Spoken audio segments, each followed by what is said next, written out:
Good morning.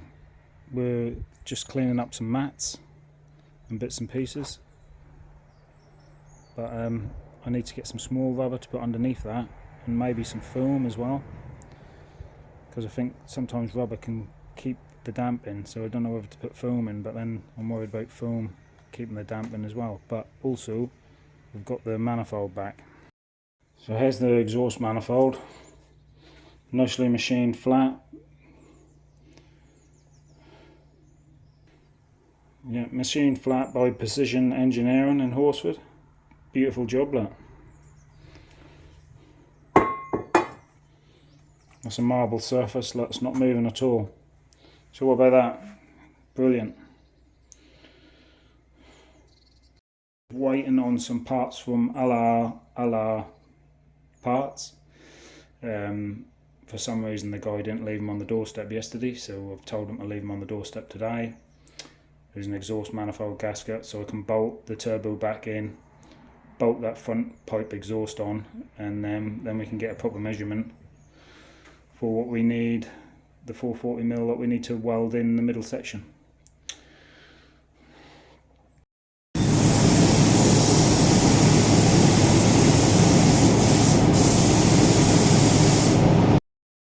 So we've got a new Delphine track rod end to put in here, so I'm just putting it on the floor. I've put a mark on the end of the thing, a mark there roughly in the centre there. I've put a mark on the floor where that is, at the end of it, and in the centre line. So we should be able to screw that in. We'll count the number of turns that comes out, screw that in, and then we can line it up, and that should be just about right. So that's the drop arm link. So we'll put that in. So here is a prime example why you put marks on the floor, because these two rods are different lengths. So I've unscrewed this. That was 34.5 turns out.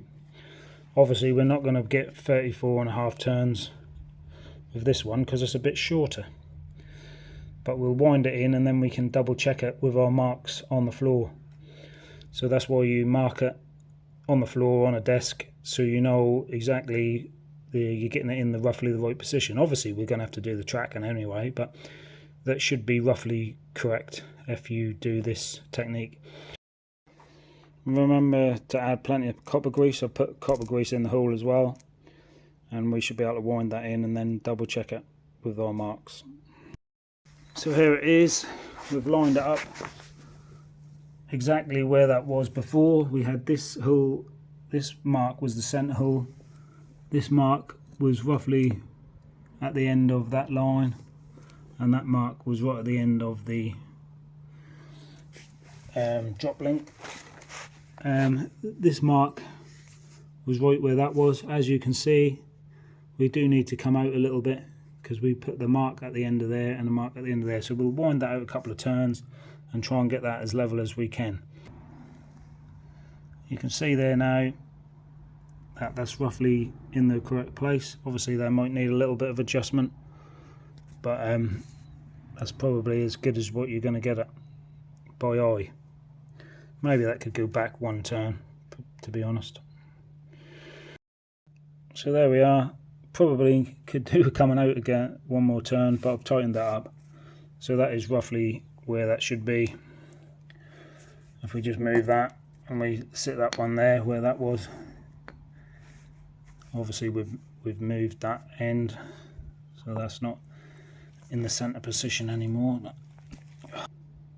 I would say that's fairly in the right place. That was probably out a little bit more like that.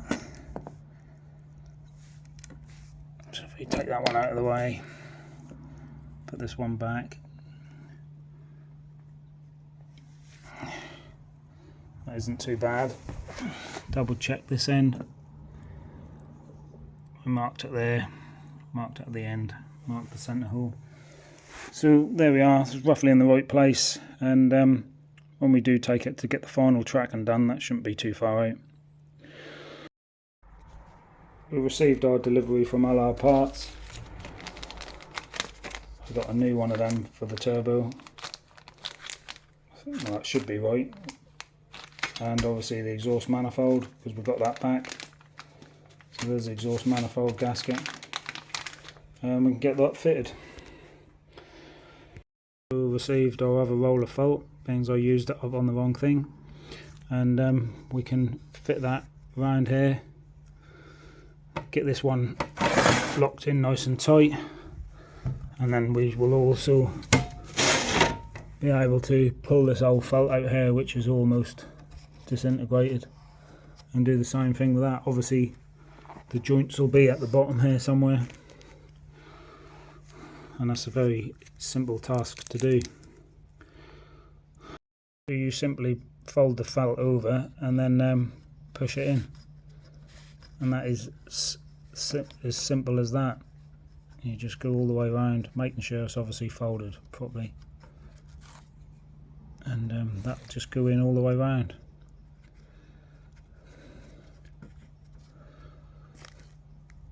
Actually, the joint needs to be at the top, doesn't it? Obviously, not that that's a weather seal, of course, but put the joint at the top. There's no water going to be in the top. Not that that would really stop water, but you might as well have the joint in the top when you go all the way around. I've actually just pulled it all out again because of the windows of how they are. See, around this side, you only have to put the felt up to these rubber points, so you don't actually get a joint as such. So you need to make sure you push that through all the way there, underneath the window really, or above the window would be the easiest way. So we'd probably be starting here and go all the way around.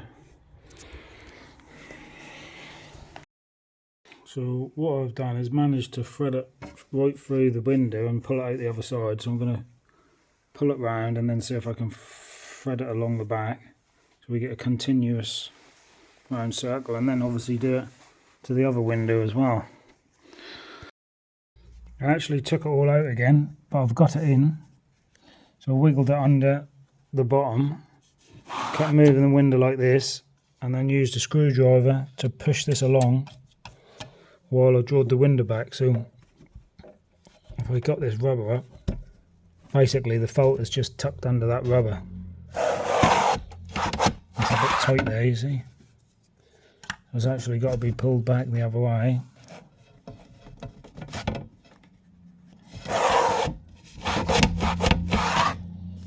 Because it's a little bit too tight. Now if we take that rubber out, you can see the felt. You can see the felt right up to there.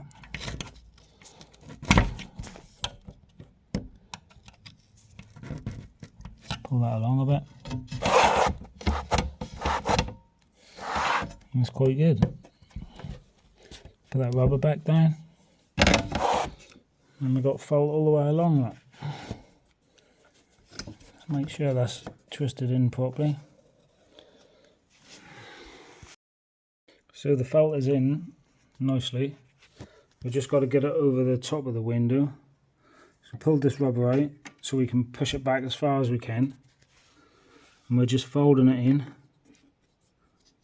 And we can just use a screwdriver to try and push it as far as we can over here until we can pull that back, tuck that in and pull it back.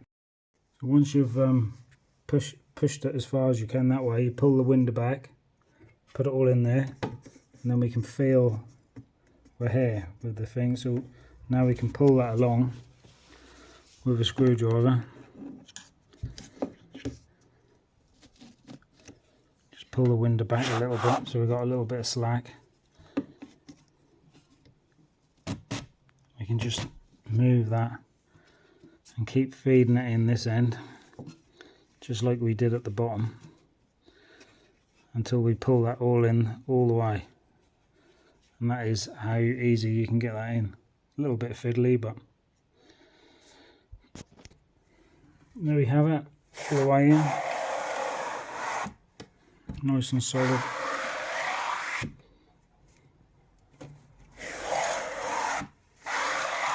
Just got to do the other window now. I'm pleased with that.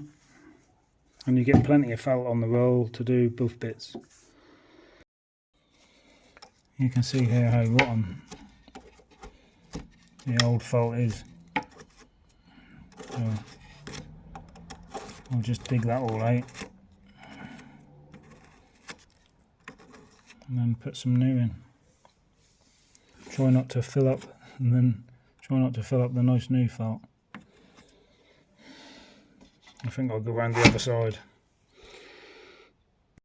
So what we do, we fed it along the window, close the window. We'll clip this, we hold on to that, and then we move the window with the felt, and that'll pull it all in. So what you do is hold it there, look. I'll put too much in because I didn't cut it to length, and then you just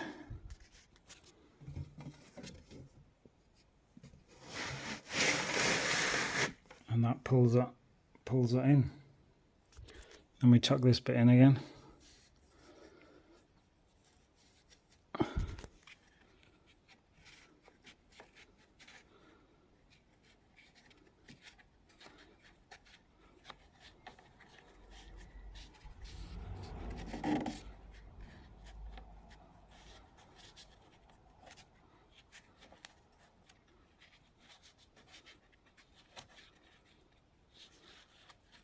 Open it, and because we've done too much, it pulls it in. And just carry on doing that till I get this slack used up. So that whole back panel is now complete.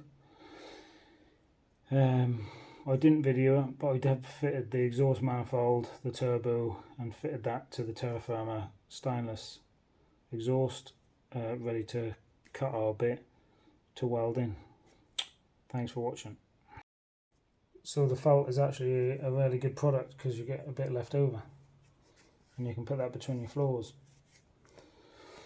Yeah. So we've got the machined exhaust manifold in. I've got to cut that bolt off. I've just put a nut on there. That's my new stud because we helicoiled that one because that was already off. Turbo's all back in, oil feed and oil drying. Air's all connected in, inlet air. Exhaust is all connected. It's looking quite good. All I need to now is get an exhaust bracket for up there, and we can get a true measurement there, which should be 440mm as we know. Got to be a little bit careful when you get the bracket for this. Get one that sticks out to this side. See, this is an aftermarket 3-inch exhaust, so that ain't going to be perfect as such, but that needs to sit about there. So you can get one off Yarm. So I'll be getting a galvanised one of them off from Yarm, because it's actually cheaper to buy one from Yarm with postage than it is to buy a painted one, so may as well get galvanised. We've received our bracket for the rear bulkhead from Richards, and we've received the rest of the missing brackets, but we have not received the actual cross member. You can see over there that cross member which I painted and fitted to the vehicle. When I spoke to Richards, that was actually an old one off the shelf, and that's missing holes and stuff, because I said to him, why have I got to drill this? So Dylan at Richards said he's going to send a new one out, but obviously he's on holiday, so they sent the brackets and not that piece, so still waiting for that piece. Then we can actually get on with the Landrover. So we've got our stainless steel vent, so we'll fit the new vents in a minute, because these are stainless steel vent clips. I will still be putting some grease on these, like I do with everything. Grease everything up. There's one vent flap in. It's really fiddly to get them in, but we got it. I probably didn't need no grease on there, but I'm putting grease on anyway, because I put grease on everything. You can polish the vehicle up afterwards. That's them screwed in. What I've done is put some tape around this for doing this up, because I don't want to scratch any paintwork. There we are, we'll give it a little polish as well. Lovely.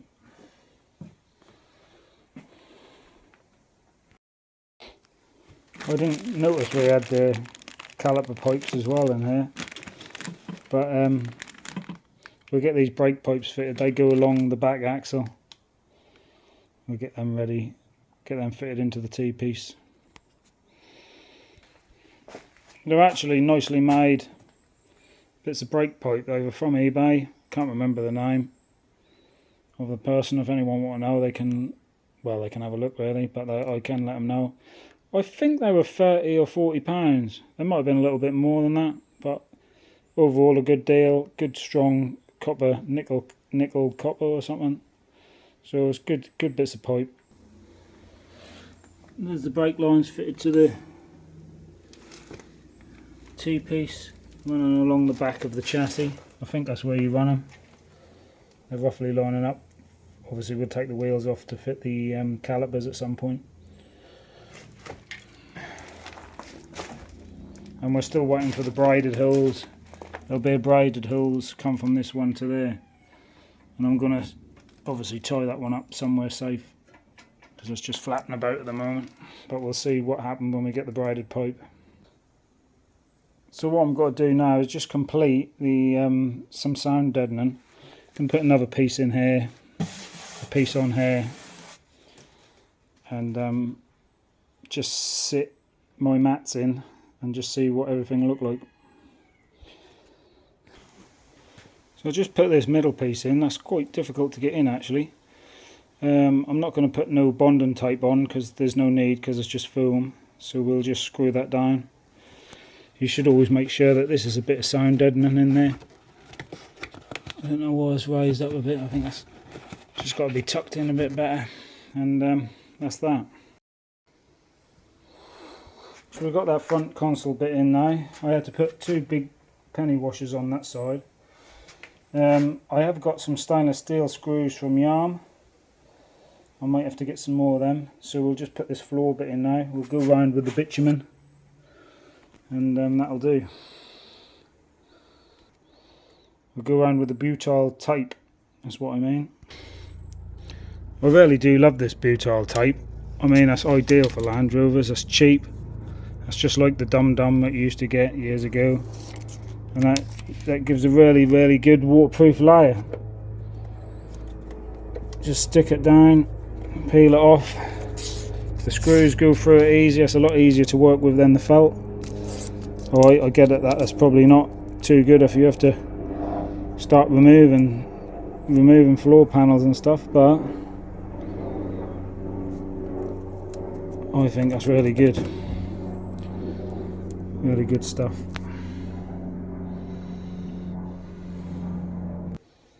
Right, so I've got a bit ahead of myself. I'm going to have to take that screw out of there so I can just manipulate that up a bit and get the floor in. We'll change these bolts as well at the edge here for round head.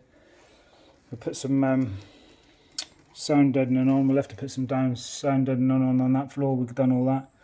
I had to use some big washers here just to catch the edge, but we more or less got it in. This is a broken bit. I've got this broken bit, so I will put that in there when I get the chance. I didn't bring it with me. So here we have in the sound deadening on that side as well. See, what I was going to do is put some foam on top of this as well. I have got some on order and I might well do that. I'm just going to fit the footwell carpets in now, because they're quite thick on their own. As you can see here, the original things have got a lot of foam on them.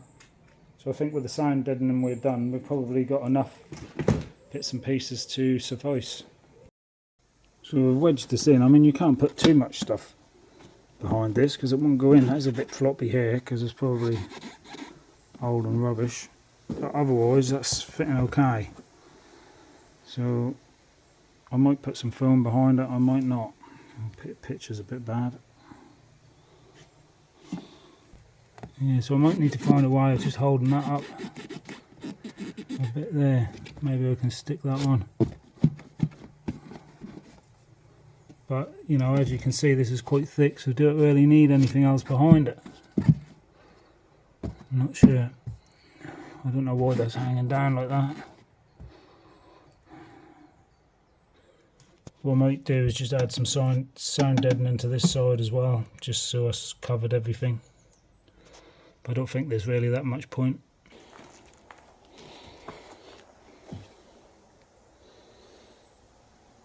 So I think I will be adding some 6mm film down here before we put the matting in. And that looks like this is... There must be a bit of matting what's ripped off this as well. Obviously that should have joined across there, shouldn't it? And we've got to get that little bit in there. But yeah, if I put some matting in the bottom here, I think that'll be alright. Maybe put some little foam matting over here before we put the seats on. Right, that's it for today. Thank you very much. Get ready for the next episode.